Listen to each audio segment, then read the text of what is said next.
Hi hello ನಮಸ್ಕಾರ. ನಾನು ನಿಮ್ಮ ಮನೆ ಮಗ ಡ್ರ್ಯಾಗನ್ ಶಿವ. ಇವತ್ತು ಈ ವಿಡಿಯೋ ಮಾಡೋ ರೀಸನ್ ಏನಪ್ಪಾ ಅಂದ್ರೆ, ಒಂದು RX 100ಗೆ ಒಂದು ಸ್ಪೇರ್ ತರಿಸಿದೀವಿ. ಅದು ಇಂಪೋರ್ಟೆಡ್ ಅಂದ್ರೆ ಬಾಂಗ್ಲಾದೇಶದಿಂದ ಅದನ್ನ ತರಿಸ್ಕೊಂಡಿದೀವಿ. ಬನ್ನಿ ಫ್ರೆಂಡ್ಸ್ ನೋಡೋಣ. ಇದೇ ನೋಡಿ ಫ್ರೆಂಡ್ಸ್, ಅದು ಬಾಂಗ್ಲಾದೇಶದಿಂದ ಅದನ್ನ ಇಂಪೋರ್ಟೆಡ್ ಮಾಡ್ಕೊಂಡಿರೋದು. ಒಂಥರ AK-47 ಗನ್ ತರ ಇದೆ ಇದು. ಈ ರೀತಿ ಸಟ್ ಸಟ್ ಸಟ್ ಸಟ್ ಅಂತ ನೋಡೋಣ, ಓಪನ್ ಮಾಡೋಣ ಬನ್ನಿ ಫ್ರೆಂಡ್ಸ್. ಬಾರಿ ವೇಟ್ ಇದೆ ಫ್ರೆಂಡ್ಸ್ ಇದು. ಓಪನ್ ಮಾಡಿ ತೋರಿಸ್ತೀನಿ ಬನ್ನಿ.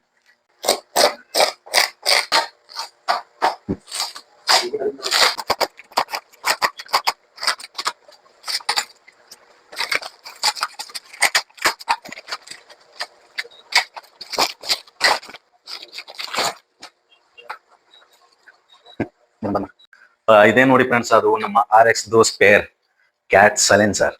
ಇದನ್ನ ಬಾಂಗ್ಲಾದೇಶದಿಂದ ಇಂಪೋರ್ಟೆಂಟ್ ಮಾಡಿಸ್ಕೊಂಡಿದ್ವಿ ಫ್ರೆಂಡ್ಸ್. ಅಂದ್ರೆ ಸ್ಟಾಕ್ ಇದನ್ನಲ್ಲಿತ್ತು, ಇನ್ನೂ ಜಾಸ್ತಿ ಯೂಸ್ ಮಾಡಿಲ್ಲ ಅಂತ ಹೇಳಿ ಅದನ್ನ ತೆಗೆದಿಟ್ಟಿದ್ದು ಫ್ರೆಂಡ್ಸ್. ಅದನ್ನ ನಾನು ಕೇಳ್ಕೊಂಡು ಫೋಟೋಸ್ ಎಲ್ಲ ಹಾಕೊಂಡು ಎಲ್ಲ ಕ್ಲಿಯರ್ ಆಗಿ ಇರೋದಕ್ಕೆ, ಇನ್ನೂ ವೆಲ್ಡ್ ಯಾವುದು ಏನೂ ಆಗಿಲ್ಲ ಫ್ರೆಂಡ್ಸ್. ಸ್ಟಾಕ್ ನಲ್ಲಿ ಇರೋದಕ್ಕೆ ಅದನ್ನ ನಾನು ತಗೊಂಡಿದ್ದೀನಿ. ಇದನ್ನ ಕ್ಯಾಟ್ ಸೈಲೆನ್ಸರ್ ಪೂರ್ತಿ ಕಂಪ್ನಿ ಸೀಲ್ಡ್ ಇದೆ, ಎಲ್ಲ ಕಂಪ್ನಿ ಪಾರ್ಟ್ಸ್ ಇದು. ಭಾರಿ ವೇಟ್ ಇದೆ, ನಾನು ಸ್ವಲ್ಪ ತೆಗಿರ್ತೀನಿ. ಇದು ಕಂಪ್ನಿದೇ ಶೀಲ್ಡ್ ಇದೆ. ಇದು ಕಂಪ್ನಿ ಪಾರ್ಟ್ಸ್, ಯಾವುದು ಒಂದು ನಟ್ ಬೋಲ್ಡ್ಸ್ ಯಾವುದು ಬೇರೆ ಇದನ್ನೇ ಇಲ್ಲ. ಕಂಪ್ನಿದು ಎಲ್ಲ ಸ್ಪೇರ್ ಸ್ಟ್ಯಾಂಡರ್ಡ್ದೇ ಇದೆ, ಚೆನ್ನಾಗಿದೆ.